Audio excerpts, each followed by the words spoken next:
अस्सलामु अलैकुम वरहमतुल्लाहि वबरकातुहू। हक मीडिया के स्पेशल प्रोग्राम में आप लोगों का इस्तकबाल है। मैं फैज़ुल बारी।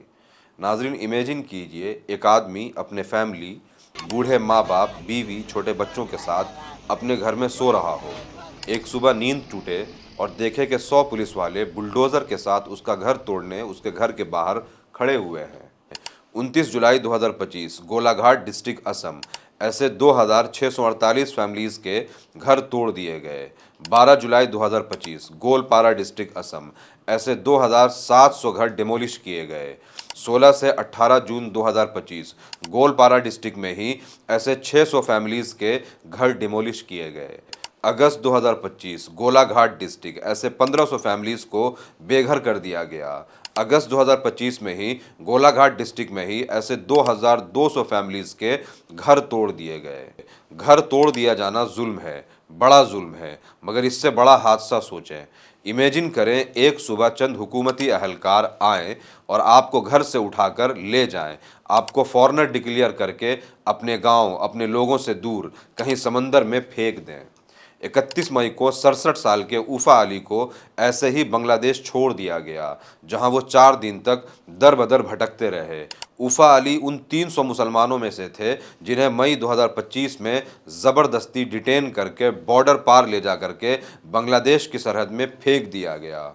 उफ़ा अली और उनके जैसे 300 मुसलमानों को न सिर्फ ज़बरदस्ती बांग्लादेश भेजा गया, बल्कि असम के चीफ मिनिस्टर का दावा है कि इस जैसे पुशबैक को और इंटेंसिफाई किया जाएगा।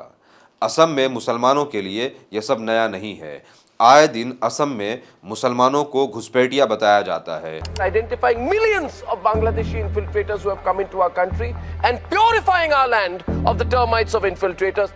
देश के किसी कोने से अगर आपने बांग्लादेशी घुसपैठियों को हटाया हो, कुछ किया हो इस मुद्दे पर, तो बताइए। दीमक की तरह चाट गए हैं देश के भविष्य को। उन पे तरह तरह के इल्ज़ामात लगाकर देश से बाहर उन्हें फेंका जाता है, उनकी ज़मीनें जब्त करके उनके मकानों को तोड़ा जाता है। ये बांग्लादेशी घुसपैठिया क्या बला है? असम में इमिग्रेंट और माइग्रेशन का इशू क्या है? क्यों मुसलमानों के घर असम में तोड़े जा रहे हैं? इसका रूट क्या है? आइए आज के इस वीडियो में इस पूरे असम क्राइसिस को डिटेल में समझते हैं। एंथ्रोपोलॉजिकल सर्वे ऑफ इंडिया 1985 के अकॉर्डिंग असम में 115 अलग अलग इथनिक कम्युनिटीज़ रहती हैं, जिसमें बोडोज, बंगालीज, अहम, सिंथाली और आदिवासी मेन हैं। आज़ादी से अब तक असम इंडिया का सबसे अनस्टेबल स्टेट रहा है। यहाँ तक कि 1947 से 1972 के बीच असम से 5 स्टेट टूट करके अलग हुआ है: नागालैंड, मेघालय, मिजोरम, अरुणाचल प्रदेश और त्रिपुरा। इन स्टेट्स की असम से टूटने की सबसे बड़ी वजह थी इथनिक कॉन्फ्लिक्ट्स। इस इथनिक टेंशन की वजह है British colonial rule. British empire ने 1837 में असम में टी प्लांटेशन एस्टैब्लिश किया। 1850 आते आते असम टी प्लांटेशन का हब बन गया। अगले 50 सालों में अंग्रेज़ों ने चीप लेबर के लिए उड़ीसा से सेंथाली आदिवासी और बंगाल से बंगाली स्पीकिंग हिंदू मुस्लिम्स को असम माइग्रेट कराया। जापानीज़ रिसर्चर मकीको किमोरा ने लिखा है कि 20वीं सदी में अंग्रेज़ों ने एग्रीकल्चर पर्पस से बंगाल रीजन से बड़ी तादाद में चीप लेबर को एक्सपोर्ट किया, जो ब्रह्मपुत्रा रिवर के किनारे बसाए गए। 1947 से पहले बंगाल, बांग्लादेश, असम सब ब्रिटेन के कंट्रोल में था, इसीलिए कहीं किसी को कोई दिक्कत नहीं हुई। फिर 1947 इंडिपेंडेंस के बाद बांग्लादेश ईस्ट पाकिस्तान बन गया। इस बीच असम के विद इन स्टेट में भी इथनिसिटी के बेस पर बहुत ज़्यादा कॉन्फ्लिक्ट्स हुए और असम से टूट करके कई स्टेट्स बन गए। 1971 में पाकिस्तान से कटकर ईस्ट पाकिस्तान बांग्लादेश बन रहा था। बांग्लादेश के सपोर्ट में इंडिया ने डायरेक्ट इंटरवीन किया। बड़ी तादाद में बांग्लादेशी रिफ्यूजीज हिंदुस्तान आए। इन्हीं दिनों इंडिजिनस असमीज़ में इनसाइडर आउटसाइडर की फीलिंग डेवलप की गई। इस फीलिंग को और बढ़ाने के लिए कई सारी स्टूडेंट वायलेंट मूवमेंट शुरू की गई। यहाँ आगे बढ़ने से पहले जान लीजिए, असम में कई सारी सेपरेटिस्ट मिलिटेंट ग्रुप्स रही हैं जो इंडिया से अलग एक इंडिपेंडेंट कंट्री बनाने के लिए न सिर्फ डिमांड करते रहे हैं, बल्कि इसके लिए उन्होंने बॉम्ब हथियार भी चलाए हैं।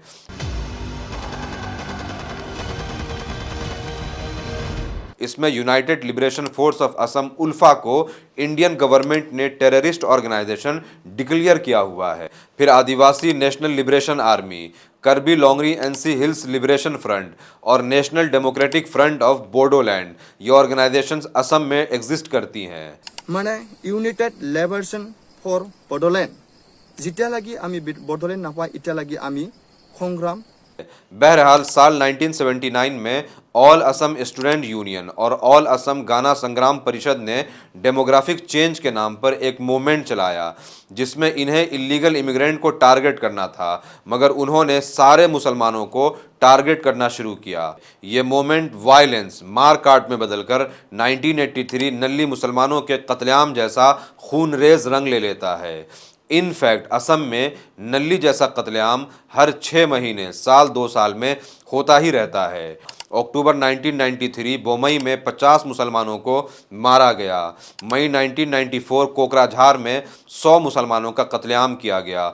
जुलाई 1994 में ही बारपेटा में 100 से ज़्यादा मुसलमानों का कत्लेआम किया गया। 2008 उदालगिरी में 100 से ज़्यादा मुसलमानों को मारा गया। जुलाई 2012 में, 2014 में ऐसे ही मुसलमानों का कत्लेआम हुआ। और अब लास्ट 3-4 सालों में जो ब्रूटालिटीज़, जो जुल्म देखने को मिला है वो आप सबके जहन में होगा। कैसे 2021 ढोलपुर में ओपन फायरिंग की गई, कैसे एक मुसलमान को गोली मार दिया गया, उसके बाद गवर्नमेंट कैमरामैन उसके लाश के ऊपर कूद रहा था।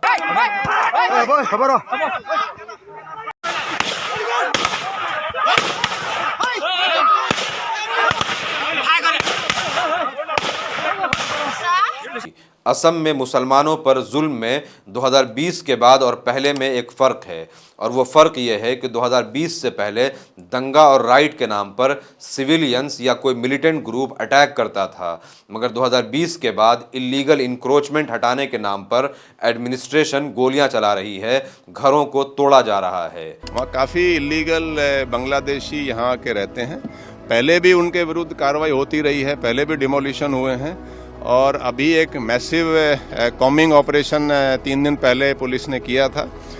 Over 1,000 illegal Bangladeshi immigrants have been detained. Women, children among the immigrants who've been detained in Gujarat. Bangla-speaking migrant workers are living in fear in Gurugram.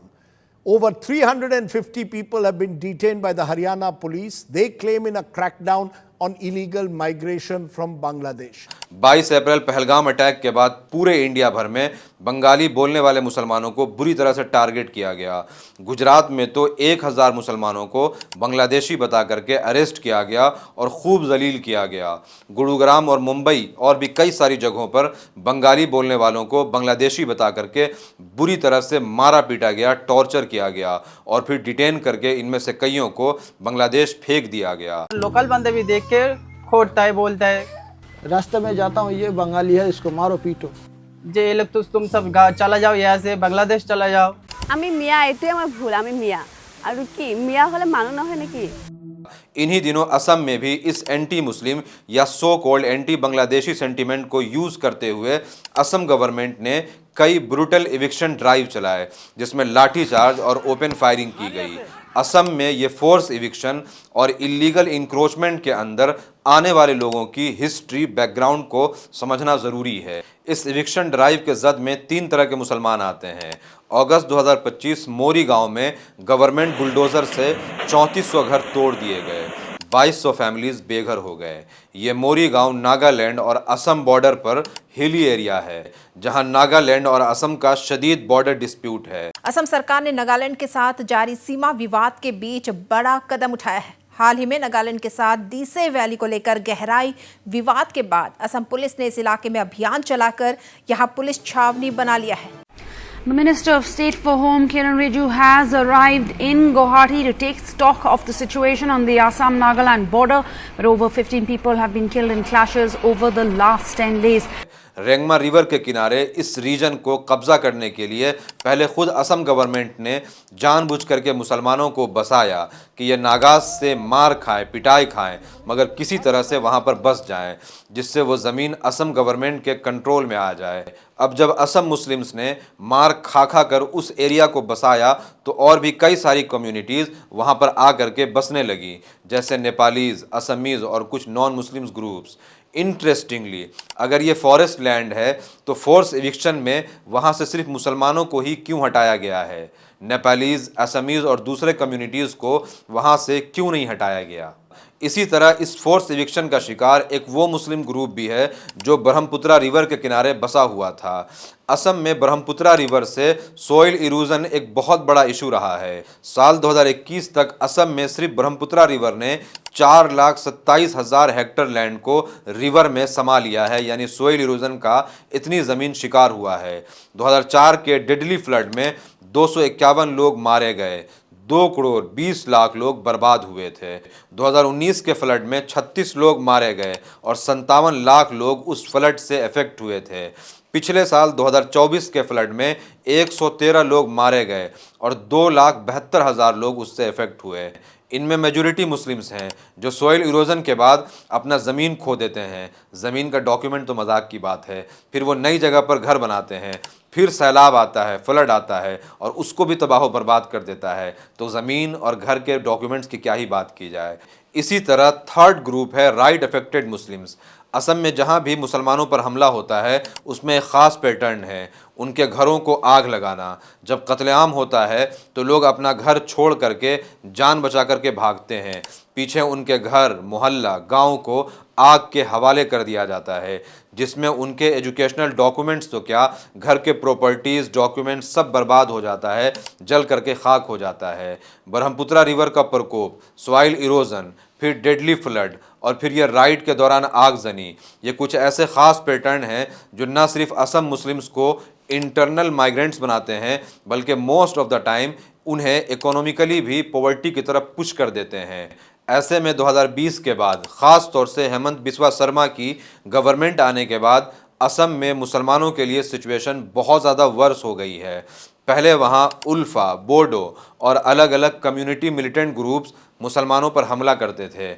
अब ये काम वहाँ की गवर्नमेंट और एडमिनिस्ट्रेशन कर रही है। बंगाली स्पीकिंग मुस्लिम्स को मियाँ कह करके बुलाया जाता है। ये वर्ड मुस्लिम्स को इलीगल इमिग्रेंट बोलने के लिए बेसिकली एक सलर के तौर पर यूज़ किया जाता है। चीफ मिनिस्टर हेमंत बिस्वा शर्मा मुसलमानों के खिलाफ हेट स्पीच देने में टॉप पर हैं। Some people who came to Assam from Bangladesh at different point of time, they have started identifying themselves as a Mia, and these so-called Mia people are very, very communal, very, very fundamental, and they are involved in various activities to distort Assamese culture, Assamese language. Bharat में जो भी आज का दिन में मुसलमान है उनका दादा परदादा तो हिंदू ही था। It is a matter of fact. वो असम असेंबली में ये कहते हैं कि मियाँ मुस्लिम्स को असम पर टेक ओवर नहीं करने देंगे। मियाँ मुसलमान मानुखिनिये गोटे असम लबई, आमिও लब निदिও হৈ গল, आमिও लब निदिও। আপোনালোকে আজি হাউছত কলে যে আমি লমে আৰু মই কৈছো আপোনালোকক আমি লব নিদিও बस। जून 2023 में उन्होंने मुस्लिम सब्जी वालों पर यह इल्ज़ाम लगाया कि वो फर्टिलाइज़र जिहाद कर रहे हैं। अगस्त 2024 गुवाहाटी में फ्लड आने पर university of science and technology Meghalaya के फाउंडर महबूबुल हक पर यह इल्ज़ाम लगाया कि वह फ्लड जिहाद कर रहे हैं। ये एंटी मुस्लिम सेंटिमेंट्स सिर्फ बयानों तक लिमिटेड नहीं हैं, बल्कि Assam government anti Muslim policies बना कर मुसलमानों को बुरी तरीके से टारगेट कर रही है। मई 2022 से अक्टूबर 2024 तक गवर्नमेंट ने 5,854 मुसलमानों के घरों को बुलडोज कर चुकी है। फिर 2024-25 में जो 15,000 घर तोड़े गए हैं वो अलग हैं। अगस्त 2025 में गवर्नमेंट ने एक बिल पास किया जिसमें किसी भी हिंदू को मुसलमानों से या किसी मुसलमान को हिंदू से ज़मीन खरीदने में पहले गवर्नमेंट की परमिशन लेनी होगी। যে হিন্দুৰ মাটি যদি মুছলমানে কিনে, মুছলমানৰ মাটি যদি হিন্দুৱে কিনে, এতিয়াৰ পৰা ডিচিয়ে অনুমতি দিব নোৱাৰিব, চৰকাৰেহে অনুমতি দিব। इसी तरह से असम गवर्नमेंट ने प्रपोज किया है कि वो सो कॉल्ड लव जिहाद रोकने के लिए लॉ बनाएंगे जिसमें उम्र कैद की सज़ा होगी। इसी तरह से कानून बना करके 1300 मदरसों को स्कूल में कन्वर्ट किया गया है, एक के बाद एक, और अब सबसे ख़तरनाक पॉलिसी ये लाई गई है कि असम गवर्नमेंट ने आर्म्स लाइसेंस के लिए एक न्यू पोर्टल लॉन्च किया है जिसमें सिर्फ सो कॉल्ड असमीज़ को आर्म्स दिया जाएगा। एक तरफ मुसलमानों के ख़िलाफ़ अंधाधुन नफरत, फिर पूरी आबादी को पारामिलिट्री में तब्दील करना, इसके पीछे का मकसद क्या है मुझे नहीं लगता कि आपको समझाने की ज़रूरत है। दिमाग की तरह चाट गए हैं देश के भविष्य को। असम के मुसलमान कभी किसी का कब्जा नहीं करते हैं, लेकिन ये जो बांग्लादेश मूल के जो लोग आए हैं, इन्होंने कब्जा किया, भूमि की अधिग्रहण की। एक बहुत ही सोची समझी ये मूवमेंट और माइग्रेशन कराई गई है ताकि डेमोग्राफिकली डिस्टेबलाइज हो और एक कॉन्स्टिट्यूएंसी के वोट बैंक्स को बढ़ाया जाए। Those people who have infiltrated into our country are not coming here because of poverty, but rather with the intent of kind of conquering our country.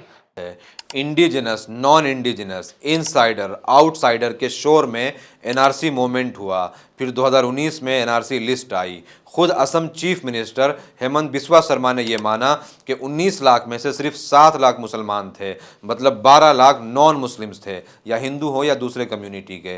इन 7 लाख में से भी कैसे एक आदमी पूरी ज़िंदगी इंडियन आर्मी में सर्व करने के बाद भी और भी कितने सारे इंडियन जेन्युइन मुस्लिम्स का नाम एक्सक्लूड हो जाता है। इसके अलावा भी ये बात एकदम आसानी से समझ में आ जानी चाहिए कि अगर एनआरसी में 12 लाख नॉन मुस्लिम्स थे, इसका मतलब ये है कि वहाँ ये वीक इलीगल इमिग्रेंट और नैरेटिव ऑफ बांग्लादेशी घुसपैठिया, इसके अलावा भी कुछ बहुत जेन्युइन फैक्टर्स हैं।